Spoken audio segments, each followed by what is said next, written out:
So, welcome. My name is Tina Fallon. I am a real estate agent with Realty Collective. I have been working with Realty Collective for 20 of its 21 years, and I am ferociously devoted to our business plan, which is to make the process of buying and selling in Brooklyn a little bit more humane, a little bit more transparent, and to make it possible for people to be more educated as they go through this process. So, this is one of the ways we do that, and we do so by connecting you with other professionals, including Michael Moshan, a real estate attorney here in New York. Over to you, Michael. Thank you, Tina. I love these chats that we have monthly, Tina. It gives me a chance to take a breath and think about the market, think about how it's changing. I know, Tina, you and I have been representing buyers and sellers over the last, 20, 25 years in Brooklyn. It really is month to month. Some months sellers have power and some months they don't. And the market today is really interesting, and I look forward to this discussion. I am a residential real estate attorney that have been doing this on and off for 25 years. I own my own practice. I don't have paralegals or associates. So for those who retain me as their lawyer, they get me full full stop. So I know that getting from the beginning of a transaction to the end of a transaction is a journey. I take that journey really seriously. I enjoy the journey. I know that you do too, Tina. And uh, I take very seriously the challenge that Brooklyn often poses to getting from the beginning of the journey to the end. So I look forward to this discussion, Tina. There's lots to talk about, and so let's kick it off. Yeah. So, one of the things that we do a little bit differently at Realty Collective is that, as you've probably been following, there's been a lot of consolidation in this industry, and a lot of people who are shifting to platforms and to technology updates. We stay up on the technology, although apparently, Zoom has captured me for the day. But we are really still a people-oriented business. So we recognize that this is something, a role in which you're expected to be an expert in your neighborhood, an expert in the needs of your sellers. And that is something that cannot be taken over by AI. It's not something that can be handled by an algorithm. It's not something that is done on social media. This is something that is really in the trenches, person to person, and that's how we like to do it. So we're going to go through some things to consider about thinking about selling right now. So, as Michael was saying, it's a really interesting time. There's been a lot of shifts in the market. We are still seeing a lot of power for sellers in the marketplace right now, even though interest rates are way up, and we are seeing buyers kind of exit the marketplace at a pace we haven't seen in a long time. We're seeing a lot of squirreliness from buyers, but we are seeing prices still holding strong for sellers because there is so little inventory right now. So, why would you sell now? Trading up to a bigger space. If you have a property that it is in high demand, if it's in a high demand neighborhood, a high demand category, something with outdoor space, which this time of year people are really, really craving. Or, for example, you're ready to move out of New York City. Sometimes you're ready to sell a property and do a 1031 exchange into something else. It's an interesting time to be doing that, which we'll get into in a little bit. But there's lots of reasons to sell. It's for whatever reason, it is still a strong time to be a seller right now, even as other parts of the real estate market in the rest of the country have really been shaken. New York City is holding strong, and Brooklyn in particular is holding really strong. There's some categories that are a little bit harder to sell right now. We'll get into that. But if you price something properly, you should be able to move it pretty quickly in New York. So, Considerations. The that low inventory, that's something that we're talking about. So if you're selling in an area, we take a look and see what else is for sale that is like what you are selling. If you're selling in a co-op building and there's three other co-ops identical to yours on the market for less than you want to get when you sell, now is maybe not a great time. But if you're selling, for example, a townhouse in Carroll Gardens, I would say now is an ideal time. We have buyers in the market and we also have sellers in the market. And that is something that we're just seeing all deals going over the asking price right now. It's really kind of wild and very busy. So, So what really, Tina, it really is a seller's, I mean, it is a seller's market right now in your view? it's so interesting. I think for a sensitive seller who is pricing something appropriately, if you're overpriced, that's probably not going to work no matter what type of property you're trying to sell. But if you are reasonably priced right now in a category that people are looking for. So if you're reasonably priced and you're selling a studio apartment with really high maintenance, that might still be a struggle. But if you're reasonably priced and you're selling anything with two bedrooms and up, Mm, there are still a lot of buyers in that market. And one of the reasons for that is a lot of people have been sitting on the sidelines and renting, and the landlords are just driving up those rental costs. So we're finally seeing it's been less expensive to rent than to buy for a long time, but we're seeing that start to equalize again simply because rent is so expensive right now. mm, So it is not a buyer's market for every category, but if you're priced right, you should be able to get a buyer pretty quickly. Again, mm. studios, I'm going to set a little bit to the side, separate conversation. So the other considerations is have you held your property long enough? So even if you are seeing things sell for really high prices around you, it doesn't necessarily mean you're going to be able to sell at a profit. So that's one of the reasons why we want to have these conversations early before you're ready to sell, because if you have a number that you want to walk away with, there are a lot of things that are going to be deducted from your sale price before you get to that number. So we talk a lot about the break-even horizon. So we work with buyers we connect with 5 years on, they're ready to sell. Is 5 years enough time for you to own your home for it to increase in value? Definitely. Is it enough time for it to increase in value so much that with the closing costs, you're still going to be able to sell at a profit and say, get into something else you can afford when interest rates are maybe twice what what you were paying in your current mortgage? Yeah, it's that's a little bit that's a conversation. And so if you're looking to sell, move up into something that is bigger, those new interest rates are really going to take a bite out of your buying power. So sometimes it's not the right time to buy. That's another thing we do a little differently here at Realty Collective is that I would say about 50% of the time that I have a conversation with a seller, I will discourage that seller from selling at this time. If you're just selling because you think you need now is the time and you might make money, if you hold in New York, that's generally a good idea. Mhm. So, but if you are ready to sell for various reasons, let's look into what your closing costs are going to be. So, Michael, what are those closing costs that a seller is going to encounter? This is a softball question, Tina, that you asked me. Um, I can talk about closing costs until the cows come home. I mean, I think for sellers, they just need to have a general outline. Like when you eventually talk to your lawyer and you retain a lawyer, and or even when you retain an agent, like you're going to get a pretty good idea. I think we're all pretty adept at giving you the numbers based upon your price. But, just know as you think about selling a co-op or a condo or a townhouse, you have to think about like you're just lopping off the top. You have your broker fee, whatever that is. Let's say that's 5% or 6%. And then you have your transfer taxes for your New York City and your New York State.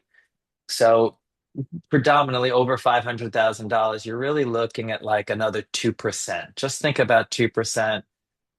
Your lawyer charges you, but if you add that in, think about I like this, potential closing cost bullet of like 7 to 8%. I think if you like land near 8%, that's pretty accurate. But if you're selling a co-op, there might be something else, right? Like look at in the bullet of the flip tax is a big one. I mean, I don't know if you have one of these co-ops where it's a 2% flip tax. I mean, already, right? You got 6% to the broker, 2% for the transfer tax, another 2%. You're at 10%. And plus on top of that, you've got the co-op transfer fees, you have attorney fees. So, somewhere depending upon your flip tax, think like 7, 8, 9, maybe even 10%. Right. It's a huge amount of money. And you spent a lot of money in closing costs when you purchased this home, presumably. So those are really big considerations. And if you're selling a property that you have held at least partially commercially. So let's say you have a two-family home that you're selling where you've lived in one portion and you have rented out the other portion. There are capital gains considerations as well. So there's a lot of this that we really want to have these conversations. None of this is scary and it shouldn't be totally off-putting, but it's a conversation we want to have early in the process. What we don't want to do ever is enter into a sales scenario with somebody who then is surprised by these costs when we get close to closing. So, Right. and then all of a sudden is finds themselves like, oh, this is not going to leave me enough money to get to where I want to get to next. And that's the thing that we talk about all the time is that this is not, yes, there's a transaction involved here, but what we really want to do is get you from point A, which is where you are now, to point B, which is where you want to be next. And if where you want to be next is living in Fiji, all right, let's talk about selling your home. That might be a great idea. Or maybe you want to hang on to it and have your rental income pay your rent in Fiji. So these are conversations to have at this point and not when you're already in contract to sell and you're panicking because there's not going to be enough money left for you to get to your point B. And I would say this too, Tina. If you own your co-op or condo or townhouse as your primary residence, the closing costs are like in this universe, like we just went through in the other slide. They're somewhat predictable. But if you own your condo or co-op or townhouse as an investment, or you now have moved out and you're only recently renting it out, or you've just moved out, you're in another state, and this is a property that you've used infrequently. That changes the calculus. That's another capital gain tax that New York hits at a staters, and that could be something that's surprising. Not that many people kind of know this, and it's not necessarily on everyone's radar. So if you are in that bucket, you know, understand what your profit is, and then there's a formula for what kind of tax you might have to pay the state of New York at the table. So there's just that didn't even make it into a bullet because it's so under the radar. But Right. you really need to have a good conversation about that too. Yes, we have Michael and I are working on a deal right now with some sellers who lived in Brooklyn, are selling their townhouse, and they have relocated to London. And they have an incredibly complicated set of considerations as they are determining A, when they need to sell, and B, what they can and can't do with the proceeds from that sale. So it's a very interesting thing. Again, we love to go through this. The arcane aspects of New York City real estate, I think, are really fascinating to those of us who do it every day. And but they're potentially surprising and can really change the vector for you and your sale. So let's have those conversations sooner. But let's say Right, we've had right. those conversations, and the timing does seem like it's right for you. You need to sell, you want to sell. Um, then our next exploration is what is your property and what story is it telling? Is it the kind of thing that people are really looking for right now? So one of the things we've found is that we've got a lot of millennial buyers in the marketplace right now who are been in rentals for a long time. A lot of those people have been in new construction rentals with lots of amenities, and they are loath to give up a washer dryer in unit, for example. Uh, Hmm. you wouldn't believe how many people we're seeing buying their first ever homes who refuse to buy something that doesn't have a washer dryer in the unit, even if there is one in the building. That there is that sort of buyer profile. When I was young and we were first buying, you were like, all right, it's your fixer upper. It's your first one. You're going to put your sweat equity into it. That doesn't seem to be the mentality of most buyers nowadays. Some people are being moved into that category because they simply cannot afford um, a fully renovated property with all the amenities they're looking for. But a lot of young people who are buyers, active buyers in the marketplace right now, have a really good budget, but they are not willing to give up certain of these amenities. Then again, if you're That's really interesting. That's really have you interesting. seen this? I mean, this is something that I've been really surprised that people are not willing. I mean, even if there's something that has a paint color that they don't like, it's a huge turnoff. This is a generation of buyers who have been raised on Pinterest and I social love media and parental love. and Yeah, parental yeah, love. yeah, Yep. yeah, yeah, yeah. They don't have to compromise. They don't have to compromise. Their parents want them to have the same great experience that they had. They want Hmm. those grandchildren to grow up in a place with a Hmm. washer dryer. And so people are definitely willing to pay more to an almost extreme degree for a renovated property over an unrenovated one. There's a lot of good reasons for that. Renovation is incredibly expensive right now. There are so many uncertainties if you're dealing with the Department of Buildings. How long is it going to take? Are you going to have to carry multiple properties while you're doing this? So it's not, I know I'm making it sound like everybody's a baby who can't like walk downstairs to a wash laundry machine, but it is also that there are real considerations and that people are like, you've got two incomes. Nobody has time for a renovation. They want to go into something that is renovated. Also, we still have people working from home at least part-time. I'm seeing lots of couples looking for three bedrooms. So they don't have a kid. They just need three bedrooms because they need two additional work from home spaces. And then outdoor space is something that people are really love, especially this time of year. If you have a beautiful garden, now is the time to put your home on the market. Um, and also the other piece of this in terms of timing is school performance. As agents, we're not really here to discuss school performance with our clients, but you probably know if you're in an area with a really desirable school that people like to move during the summer. They want to be in before the next school year starts. They don't want to move while their kids are in school. So this month, we are kind of running out of time to get stuff on the market so that it can close before school begins. Multifamily homes versus single family. For a while, it was all single family all the time. Single families for the win, cash for single families.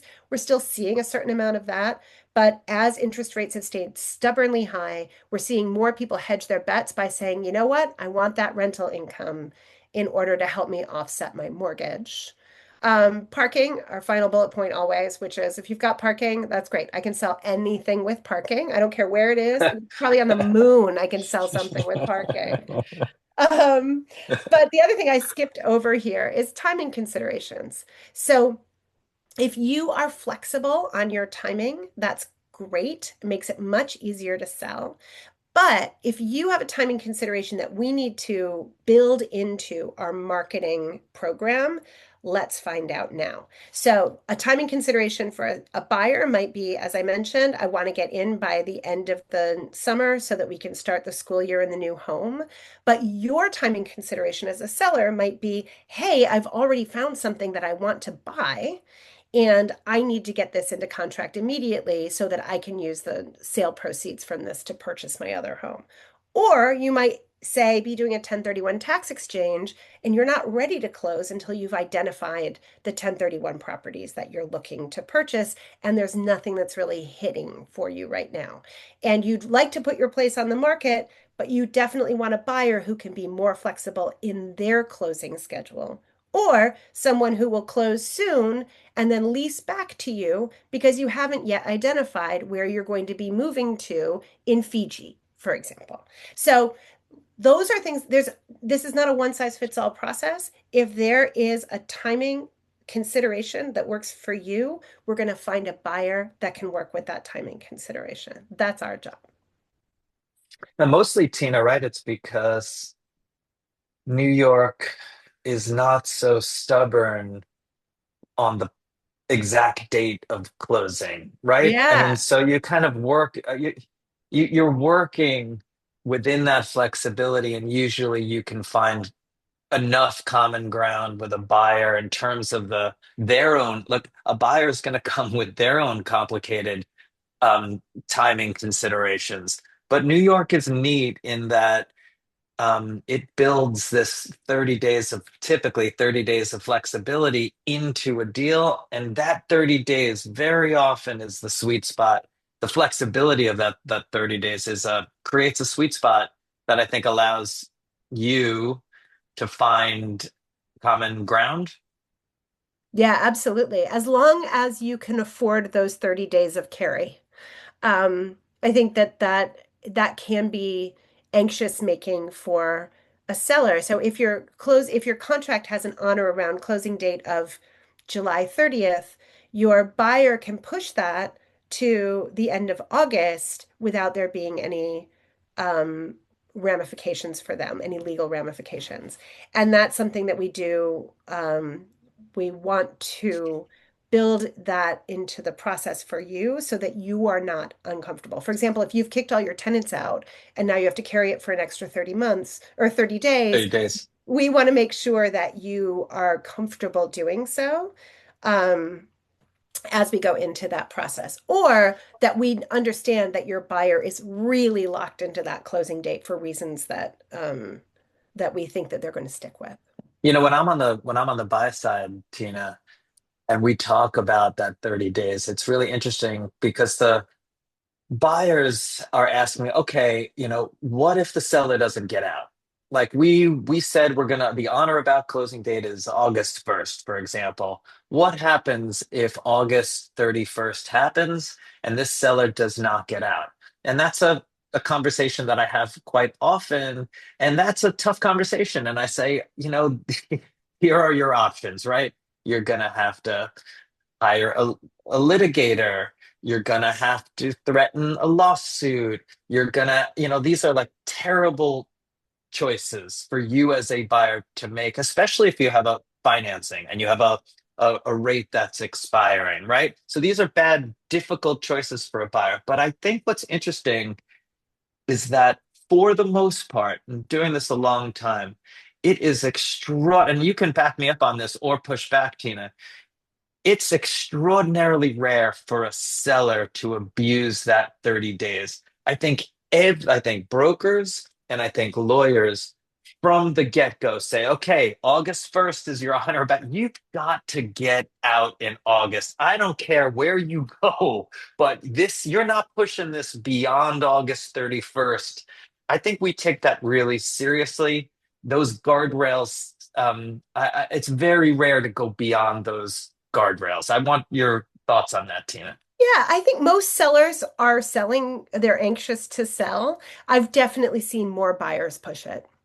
And I've had buyers push it as well, often against my advice. But this is something where there's so much this is where communication really matters. So this process is it's a faith-based process in certain ways Hmm. that we have these relationships as brokers with other brokers. We have these relationships with other attorneys, and you, I'm sure, also have relationships with attorneys that you have to have so much trust with the people who are you working with on both sides of the deal. So you want to trust your own team as a seller. You want to have people who you know are being honest with you, who are being plain dealers with you, and who are telling you the truth. And they're telling you the truth in the format that you would like to be receiving that truth. So if you're a person who communicates via email, you want everything in email, you want to see a copy of everything, great, just let us know. If instead you want to do everything on the phone, if you'd like to do everything in a project management software, which we also have. We have every possible way of handling this, and we tailor it to whatever your communication style is.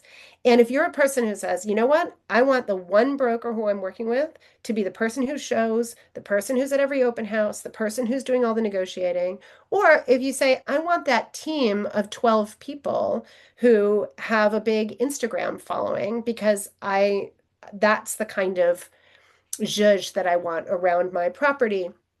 This is up to you. There are brokers to fit all of those Mhm. desires. Just make sure you find somebody who's going to be in alignment with what you need because it's very frustrating to be seeking information from someone and not be able to get them on the phone or not be able to get them to reply to an email. So that I mean we try to begin as we intend to go on with our clients, and so we are very open communication.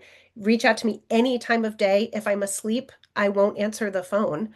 That doesn't mean you shouldn't try me.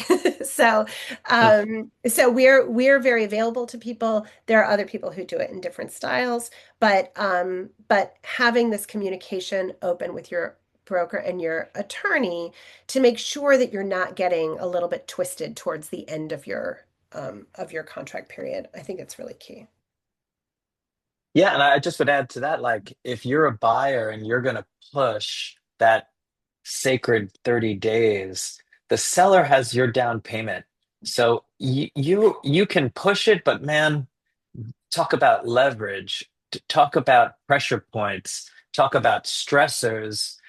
Um, the machine of putting you, buyer, in default becomes real fairly quickly. I think on the flip side of that, for a seller to push it, it's a little, you know, the machine moves more clumsily, and it's less power for a buyer. But my original point I stand by, which is it's very rare for a seller to push that 30 days, and I think that's in part due to the fact that good agents and good lawyers take that very seriously. Absolutely. Yeah. I agree. I agree.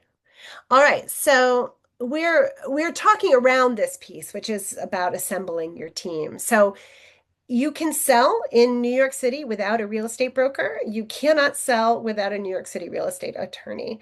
Obviously, we recommend the use of a real estate broker, and there's a reason we do this work. I like to bring more to a transaction than I'm extracting from it. So when we're looking at those closing costs and what you're paying a real estate agent, and those fees are really negotiable at present. Don't let anybody tell you that you're locked into paying a 6% broker's fee. And 6% may be appropriate depending on what property you're selling, but don't let anybody tell you that you have to do that anymore.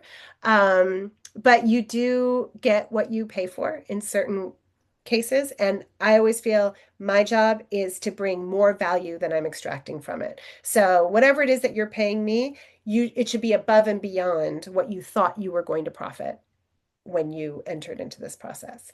The real estate attorney, however, is the person who's going to make sure is going to make it real. So, Michael, what are the things that you recommend when interviewing a real estate attorney? Oh, I mean, there are residential real estate attorneys come in, every shape and and form. Uh, and it's interesting.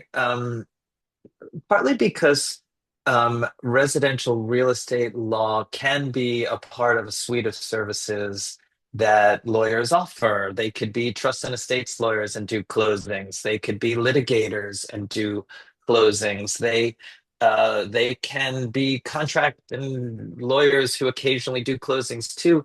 Um, uh, and then you have those guys out there, and then you have like the firms who do residential real estate closings, en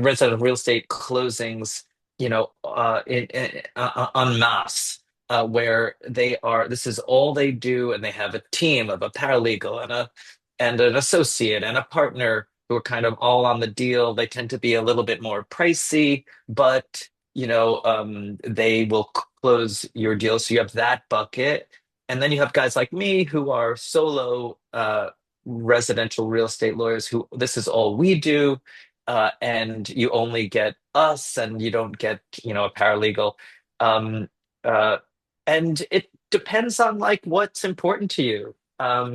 Some people, they want to pay the lowest they possibly can for a real estate lawyer because they don't really, they're going to be fine, they think. And like, it's okay. And if a paralegal handles their transaction from start to finish, like they don't care if they want to pay really, the smallest fee they can. And some people are the complete opposite, and they want their hand held. They feel like there's an emotional component that a lawyer can really help with. There's a reliance. They want their lawyer available on the weekends and nights, and like, the firm paralegal is not going to be there necessarily for them when they want. So you got to find out what is important. And then you can, I think a lot of people interview. I feel like I'm interviewed a lot lately, like in contrast to these other buckets, like Mm. a broker will give a client my name, but maybe like someone who's in a big firm and maybe like a litigator guy who's, you know, runs an interesting Can you guys hear me? practice. Yes, hi, Bruce. Um, I think I can speak for all the potential sellers here.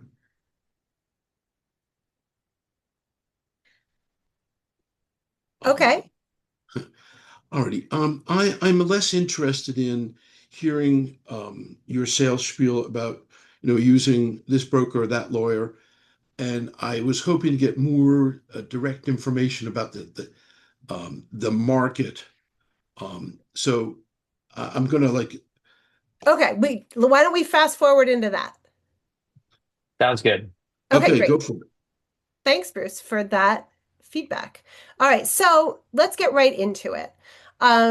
We can skip over documents needed and have that save that for a later date. Also, if this is something that you don't have ready, let's just have a conversation about it offline. So we do want to be clear before you sell that there are documents that you should be getting together before you hit the market. We're happy to go through it with you. We'll skip this and we'll just get ready for soliciting buyers. So the market that we're in right now is a market in which, depending on the kind of property that you are selling, Sorry, excuse me. Can you go yeah, back one slide? yeah,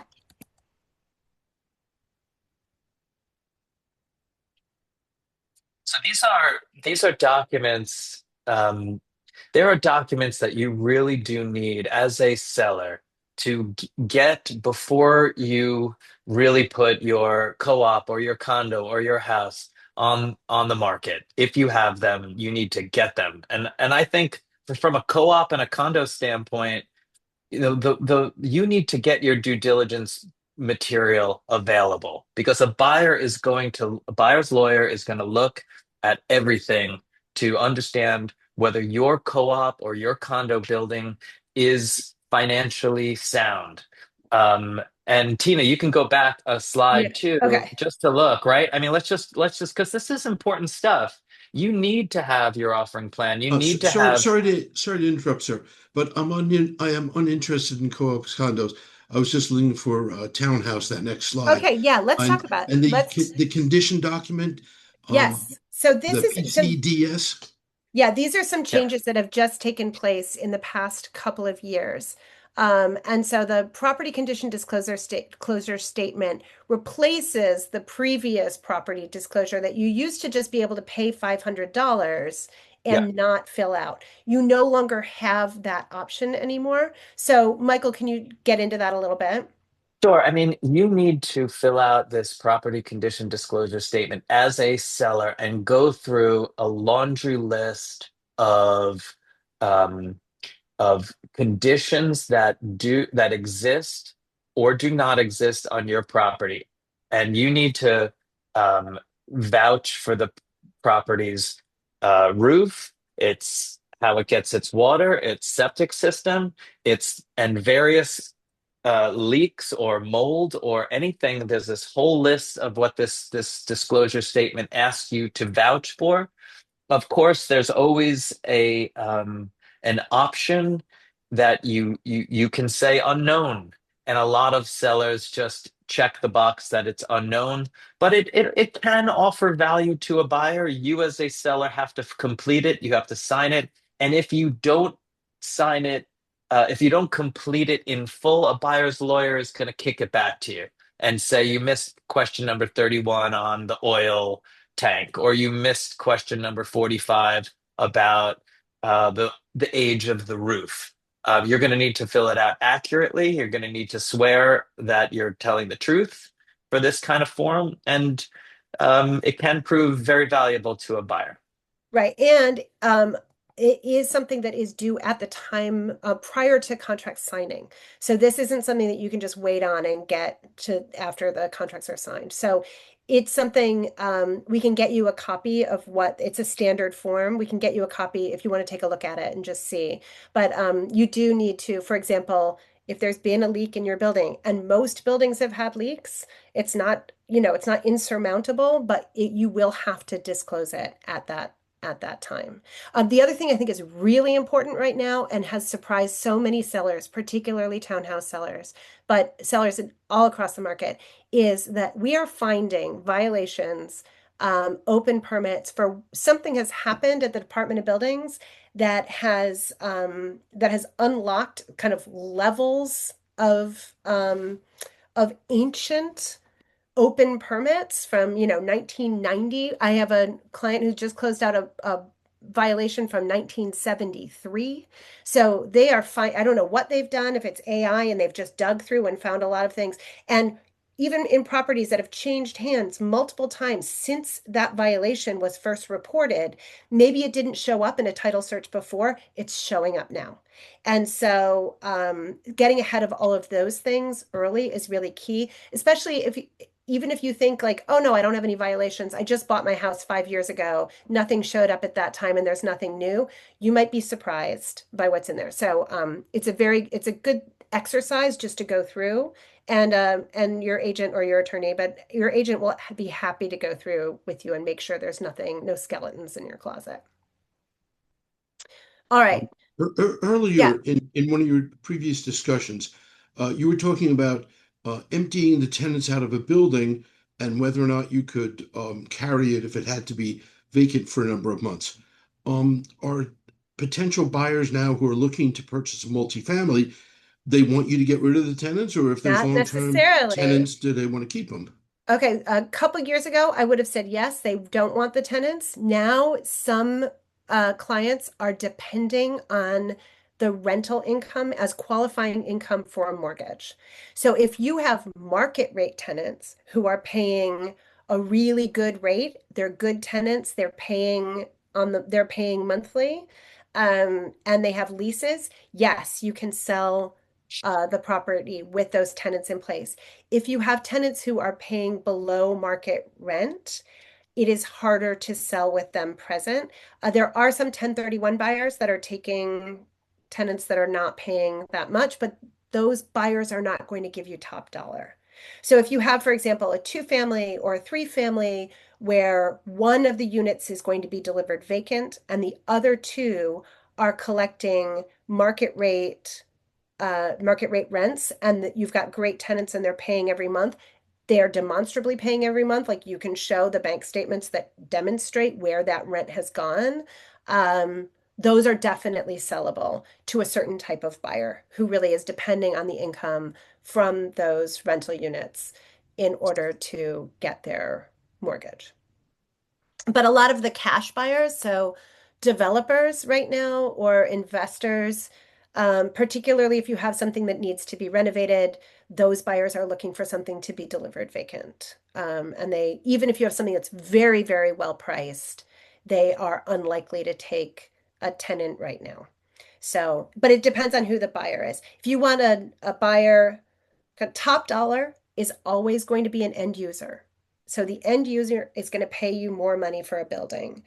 And some of those end users are going to want the building delivered vacant so that they can convert it to a single family. That's the kind of money they have. Some of those buyers are going to want it to continue to be a three family so they can collect the income. Ideally, you've given your tenants, even your tenants who are paying top dollar, um, you've given them their 60 to 90 days notice.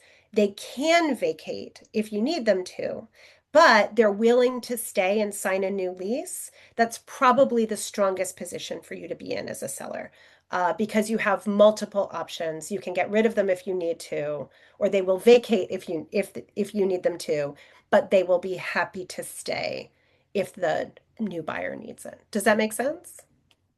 Yes, thank you. Could you elaborate on the New York City transfer tax that you mentioned previously for out-of-state owners?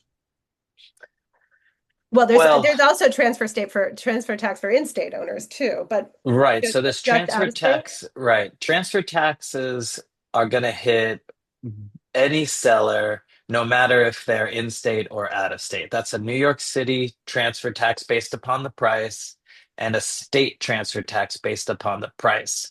Um, uh, and you got to figure close to 2%.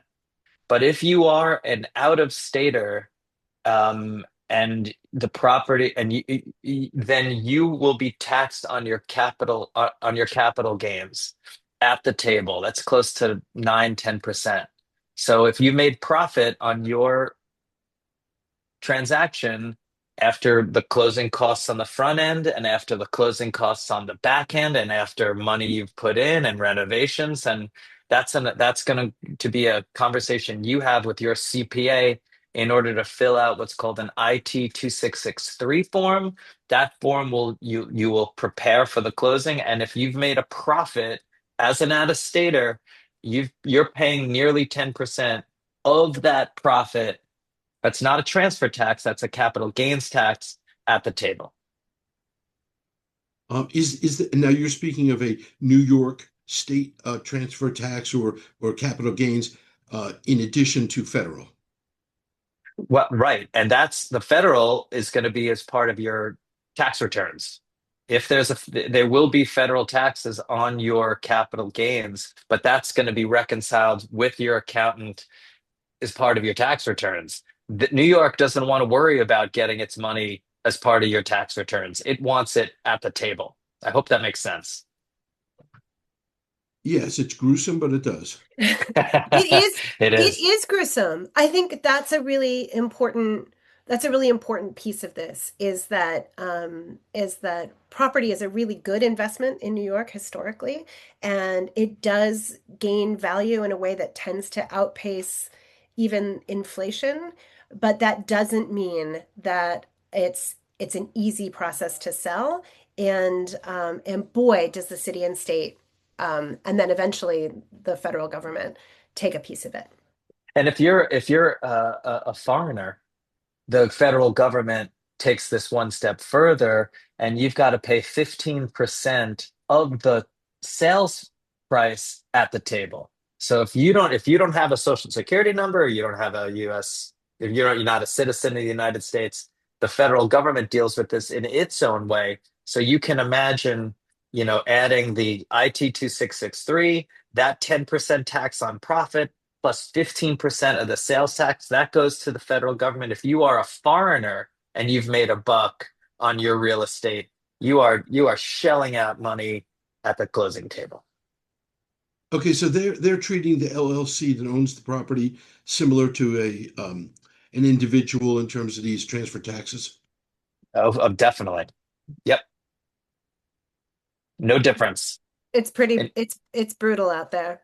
But I think that's one of the reasons why we want to have these conversations early with somebody so that we have a plan that is in alignment with whatever your financial goals are, your timing, and if whoever is doing your business management, is this something that you want to do earlier in the year or later in the year? Is it something that you want to do where you have a little bit of like, there's a certain year when it makes sense to sell because you have other expenses that you're going to be able to, um, that will factor into your taxes that make it a better year for you to sell than another year. So those are things So, that we so, want to know so, down the so line. if I can manage to die, the step up in value will help us. Oh my God, the step up value. I mean, it's the ultimate tax dodge. I think it is the great loophole that makes it not necessarily, this is one of the reasons why we have the housing crisis we have right now, is that we have a lot of boomer owners of very large homes that they do not want the tax burden of selling. And and then they do sell, and it doesn't leave them with enough money to buy something else because we have this constrained supply. So it's the step up basis, I think, is also one of the reasons why we're seeing such tight inventory right now. I could do a whole thing on step up basis, but yes, there Tina, under the right circumstances, you might counsel your clients to just die. I think under no as an option. circumstances Oh, would I counsel my clients to die. I'll go ahead. But I mean, I do think there are sometimes it makes sense to transfer something into a trust. I mean, there are definitely ways that you can manage that. And if the property is continuing to perform for you um, if you have a multifamily and you're collecting good rents on it, maybe there is a way to just do a home equity line of credit to get you the cash that you need to do something. Selling is not always the answer. Obviously, Yep. I love selling, so it's the fun answer for me since it's my job. But my job is my fiduciary duty is to my clients, not to myself. And so sometimes it's not the right thing to do. Yeah. But let's say that it is. Well, okay, so I'm going to sign off because between the New York transfer tax and the capital gains statewide and federal, uh, it just takes it all away. I mean, there's just no point selling. We've talked you out of selling. You got it. Well, you know what? That's part of why we're here. It's not always the right choice for people. So, All right. but Well, thank you I so do much. thank you for your time, and Yeah, thanks I'm for going to your jump frankness. out. Okay, great. Thanks, Bruce. Good luck with All everything. right. Okay. All right, should we get into considering offers? Sure, let's Okay, do it. good. Wait, let's go back this because we can edit that in. So, Okay. getting into soliciting buyers. So, in terms of soliciting buyers, we're really clear about one thing. We want to tell a consistent story. So, if you have a home that is in a state condition, it's falling down, it's filled with old books and newspapers, that's one kind of property. If you have a beautiful, newly renovated, gorgeous, um, perfectly clean and ready to go property, that's a different story. We don't want to pretend that the estate condition home is anything other than what it is. And we don't want to undersell the perfect home that you have made. So you want to find a broker who can tell whatever is the story of that home. So even in an estate condition home, we're just in the middle of doing a sale right now where you can actually kind of bring those places back to life. Don't do that with virtual staging. We're selling in a building where our property, our condos or our co-op is the same size as another co-op that has been for sale in the building for longer than ours at a lower price. And we went into contract above our asking price because we actually went in, we cleaned up that property, we painted, we got rid of the popcorn ceiling, we replaced appliances. And now that property that was in terrible disrepair is really showing itself to be Mm, the kind of beautiful home that it can be. If you do it with virtual staging, which is what's happening on the floor below, when people show up, they're just going to be disappointed. So you want to be consistent. If that place is going to look like a disaster, make sure the pictures make it look like a disaster. If it's mm. going to look beautiful, let's make sure the photos tell that story as well. Buyers are going to fall in love with the photos. Do not surprise them when they show up and it looks different from what they thought it was going to be. So if you found a broker who can tell that story and we do all the work that we need to do, we actually stage it. You're going to find that most sellers are pretty demanding about staging nowadays. So even people who wouldn't have considered staging before, staging is all the rage. And so ask for it. Tina, Uh, is that does it really, does staging really make a difference in it your makes view?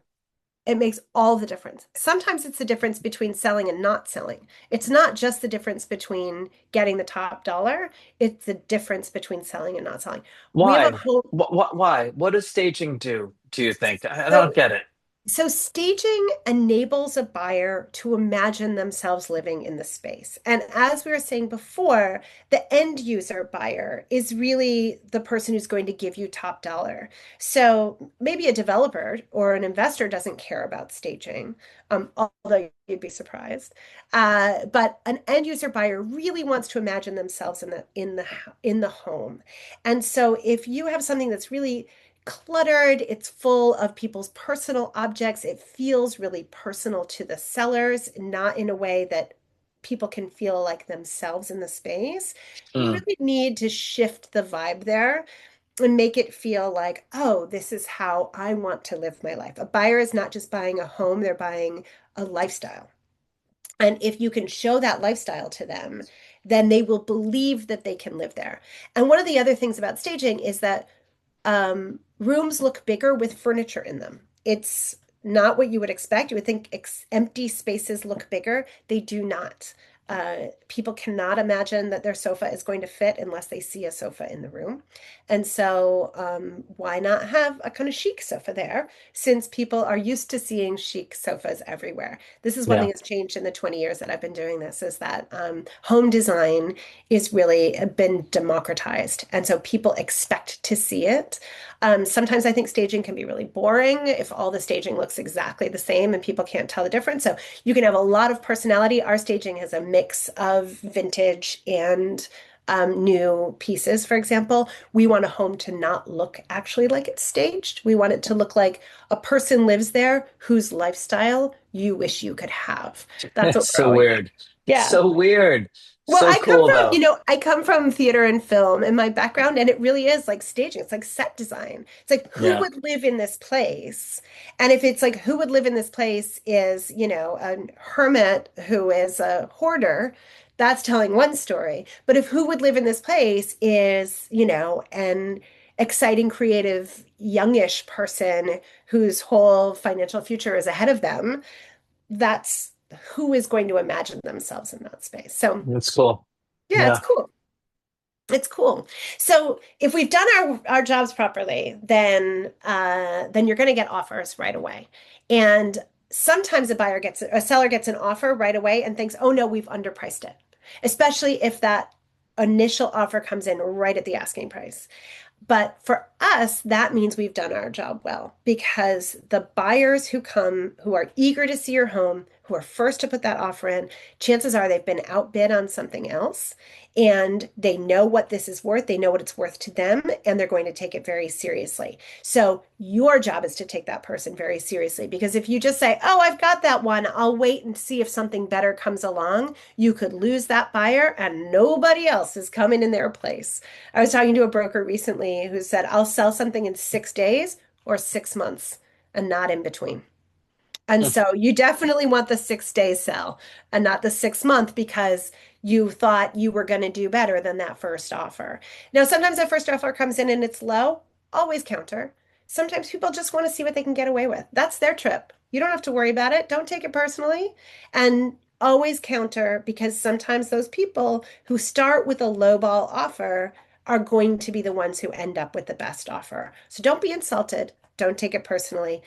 The buyers are going to do it the way they're going to do it. Let's see if we can get to a meeting of the minds. So once we've got the offers in, we want to consider the buyer. Hopefully, we have multiple buyers, multiple bids. And aside from who's offering the highest price, we also want to make sure we've got a deal that's going to close.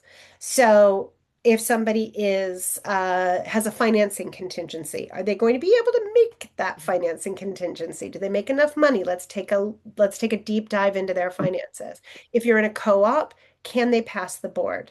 Or do they just have a bad vibe? This one is a little bit more, you have to depend on our years and years of experience here. But sometimes somebody will come along and they will offer a high price because their broker told them, just like, let's just get it and then we'll decide. Mm. And then they come back for their second showing with their partner or with their parents or someone you didn't know was a decision maker here.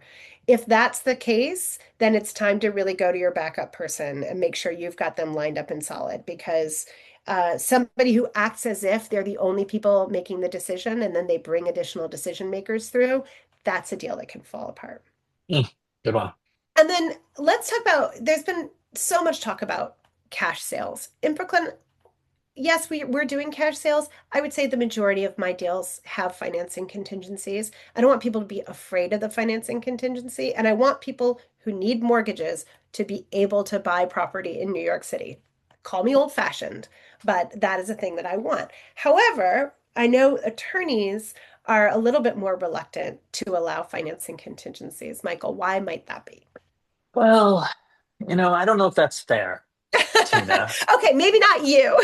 I think lawyers are prepared typically to paper whatever deals come to us. So I don't think we judge a financing contingency versus a non-financing contingency, but a financing contingency deal is um is a certain kind of deal, and an all cash or a non-contingent deal is another kind. They're different, and so the contracts are different. And if as a seller, um, do I want to get into bed with this buyer? Is the real question. Do I Mm. want to worry about their finances? Do I want to worry that they're going to get a bank to give them the loan that they expect?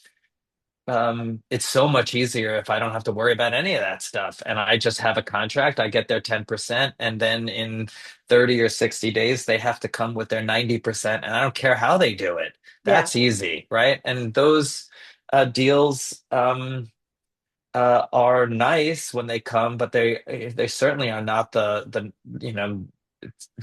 financing contingency deals. I think, right, Tina? I think like they're majority of the deals these days, I feel like have a contingency. And Yes, although this is what we're hearing is that I don't do a ton of work in Manhattan, but the majority of the deals that have been closing in Manhattan have been cash deals. crazy. It I is mean, that's crazy. crazy. It's It is crazy. crazy. It's so much money. I just don't get this market. I just honestly cannot label it where I feel like I understand it. Like that's incredibly surprising to me because I feel like I have frustrated buyers and I have frustrated sellers, and it's rare to have frustrations on both. Someone's usually holding the power. If sellers have the power, then they are pushing away from these contingencies. What do they care? They've got five offers. The prices are all the same. They don't want to worry about the buyers who have to get bank financing. They're gonna go all cash. It's Um, so interesting that you say that, Michael, but I will say that in our client base, so many of our sellers, they're selling a home that is their family home, right? This is where they've raised their kids, or this is where they themselves grew up. And it is a really emotional experience for them to be parting. There's a stages of grief involved in parting with property that you have loved, that you have sunk your life and your creativity and like your money into. And finding the right fit, you were saying, is this, who are you going to trust this to? I find a lot of our sellers are choosing buyers who are um who maybe aren't the cash buyers, but who are the people who they want to see take over as the stewards of this home for its next period of time. It's an emotional decision as much as it is a financial one for so many of our sellers. I'm really surprised to hear that.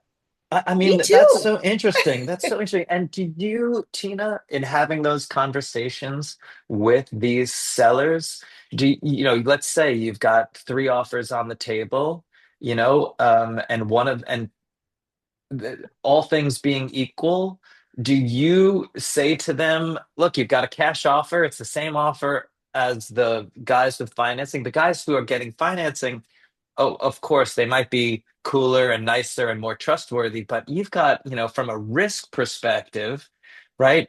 You got to take these cash buyers. Do you feel like you push them in one direction, or I mean, I feel like I would, Well, as the we're lawyer, doing, I feel like I would.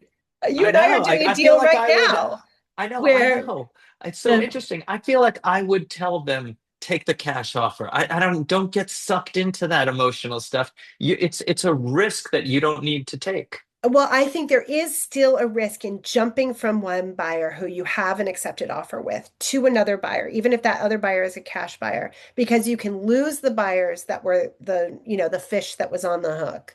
And you go to the cash buyer thinking they're going to be more secure, but if that cash buyer drags out the process, drags out the contracting process, then starts to make new demands, then says, and this has happened to us before, oh, I know, well, I can be cash, but I want to get a mortgage. Hmm. And therefore, you have to do all of these things. So sometimes somebody starts as a cash buyer at the same price, and then their desirability kind of chips away before they've signed the contract.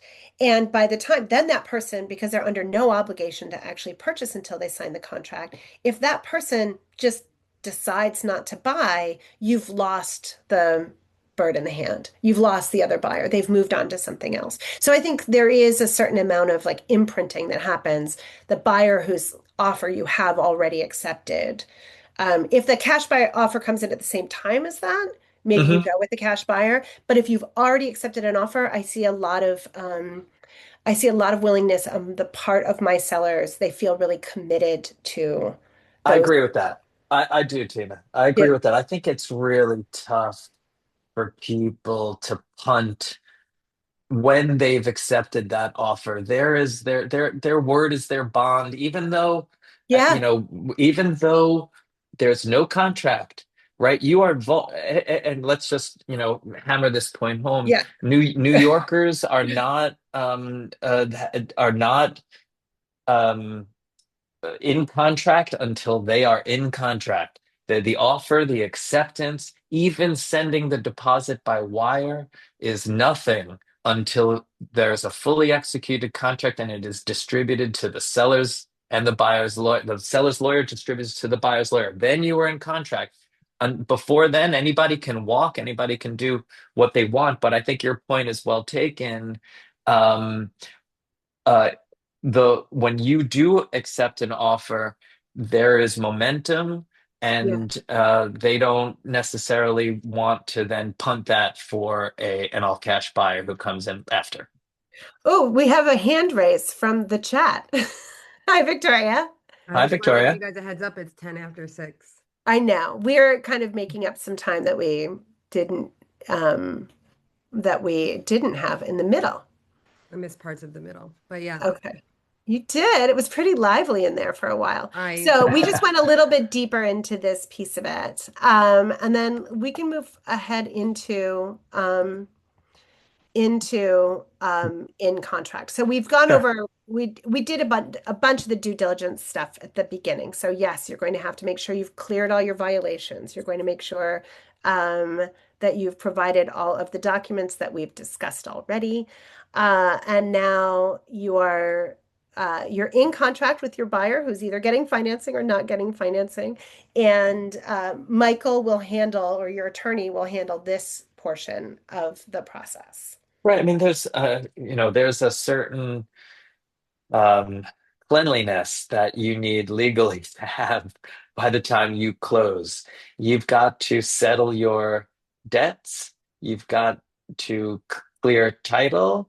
You've got to pay off your mortgage. If you are buying a co-op and you have an outstanding debt on, there's a dispute that happened 6 years ago about some late charge that you got on your maintenance bill and you haven't paid that maintenance charge, you're going to need to pay that maintenance that late charge. You're going to need to pay that at some point. All debts are paid. If you have a parking ticket and it shows up, you're going to need to pay that parking ticket. So and that's the job of the buyer's lawyer to, to raise all of this through title reports, through lien searches. Everything that can come up will come up. There's no hiding from it. And that's part of the contract uh, obligations. You, as a seller, need to deliver clean title, whether it's a co-op or a condo, and the contract deals with that very specifically. It's true. And again, this is where some of the issues that we were talking about before will come up if there are old violations, open permits, that now is the time. And when those things show up, it's our job to help just get it all clear and make sure that the communication remains open with the buyers to make sure if there's something that is happening that's going to really push us back, maybe beyond those 30 days that we have in the contract, that we have a contract extension that's going to give us time to be able to do it. Or if there is a possibility of closing with an open violation, for example, and we set funds aside in escrow so that it can be handled post closing, and then the escrow amount is then refunded or is given to you as the seller once those violations are clear. There's a lot of different ways that we can handle these things, but they are going to have to get handled. Yeah, and I think like very Brooklyn is the presence of a mismatch, right? And Tina, I'm sure you see this, but a mismatch between the use and the legality, right? Mm, You've got a two family, it's on the DOB it says it's a two family, on the Department of Finances it's two family, and you seller have been doing, a little flimmy flam, and you've it's a three family really. So that's happens all the time. Um, that's something that's going to have to be reckoned with. Whether you have that conversation with Tina early on and you figure out what you're going to do about it, but that's not going to close unless it's with a all cash, probably a developer who's going to buy it with all the hair. Other than that, you're going to have to figure out a solution and make your use match your the actual the records of the DOB. right. And I think one of the things you're also assuming that those records are consistent. One of the things that happens again in Brooklyn is that we will have townhouses that have no certificate of occupancy are registered in one place as a two family and in another place as a three. So Yep, those things can happen as well. It's just a matter of getting it lined up and as clean as we possibly can so that you can sell for the highest possible price and not yep, be reduced to selling to an all cash developer who feels that they have you over a barrel yep, because of these inconsistencies. yep. So closing the deal, again, we've worked all of this out. You have vacated the property, or if you have a multifamily, your tenants have vacated the property, or your tenants have re-signed their leases because that was required by the buyer's bank. All the things that we needed to do, we have done. And now it is time for us to schedule the closing. Yeah, this is the fun part, Tina. Come on, this is what it's all about. Getting to this and making sure that the paperwork is accurate, making sure that everything is in working order. And obviously, there's a walkthrough, Tina, that you would do with your clients, where you find out if there's anything that's not working, or it doesn't meet the expectation of the contract. You've got to settle all debts with your co-ops and condo boards. You've got to pay the closing costs that are set forth in the title bill. You got to pay your broker. You got to pay your lawyer. You have to pay co-op flip taxes, co-op attorneys, property managers. If there was someone, Tina, who was on this Zoom with us, they would leave at this point, I and they would, know. and they would be. We would dissuade them from buying because all of these fees are too much to handle. Yeah. But you know, um, uh, they would have to be paid, and they would have to be settled. And good lawyers put this on a closing statement. So it's Yeah. the numbers all, they're not going to be surprises at this stage. You're going to know pretty much um, what these costs are months before. So you're emotionally prepared for the closing, and there will be a balance to you as a seller. That's what it's all about. And the we you sign documents at the closing, you sign a deed at the closing, and then the buyer becomes the owner, and You the you keys come hand to the over the buyer, and physical that's it. You keys. hand the keys, and that's it, right, Tina? Yeah. And I think all of these, just to be clear from earlier in the webinar, is that these fees that we're talking about settling here are the fees that we talked about in the beginning. This is included in that 7 to 8% that we're talking about that will be the closing costs at the time of your closing. And I think, as Michael was pointing out, in New York, above a certain price point, that can creep up to, 10% as well. So the only reason we're paying all these things right now is because at the beginning of the process we determined, yes, you have owned your property long enough. Yes, you are going to net out at the end of the day. The balance that is coming to you, that bottom bullet point here, is going to be sufficient for you to get from point A, where you are now, to point B, where you want to be. So that Yep. balance should be everything you need to get to this next stage of your life. And that's why we come together to do this work. It's exciting. It is exciting. Thanks everybody who's stuck with us. I know we went over, but I thought we got into some really interesting stuff in the middle there by opening it up to questions, and I hope that that was useful to everybody. If you have any additional questions, please reach out to us. You're going to be receiving a copy of this webinar tomorrow in your email, and as well as some additional Selling in Brooklyn resources and the contact information for myself, for Michael. We are always happy to talk about this. A conversation does not mean that you are engaging us as your attorney or your agent. We're happy to talk anytime. I love this work. It's a privilege to get to be with people as they go through this transition in their lives. And always happy to just have a phone call and talk through what selling in Brooklyn means to you.